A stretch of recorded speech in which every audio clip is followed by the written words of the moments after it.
s'intéresser à la mosquée de Paris, qui accueille des influenceurs, qui les finance, le recteur de la mosquée de Paris qui quasiment chaque mois va rencontrer le président algérien Tebboune. Donc, est-ce que vous considérez que c'est normal? Est-ce que pour vos téléspectateurs, c'est normal qu'il y ait un agent d'influence du régime algérien, de la junte militaire algérienne, sur le sol français, et qu'il soit à la tête de la mosquée de Paris, et que cette mosquée soit au service d'une campagne de déstabilisation de la France? Ce n'est pas normal. Donc il faudra agir sur ça. L'arsenal aussi par rapport aux services de renseignement, je pense qu'il y a un travail à faire parce qu'il y a un problème de décryptage. J'entendais par exemple que concernant Zazu Youssef, l'antisémitisme dans ses propos n'a pas été pris en considération. Moi, quand j'avais, parce que c'était moi qui avais pris les passages en question, j'avais fait exprès de prendre ce passage où il disait on va vous enterrer concernant les opposants au régime algérien avec les juifs.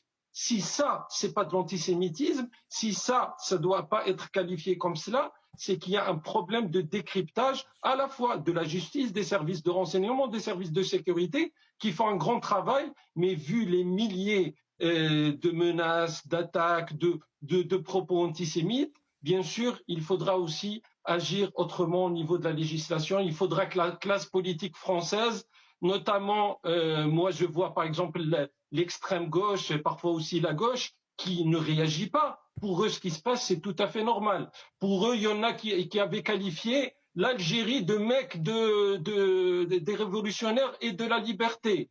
Rima Hassan, pour ne pas la citer.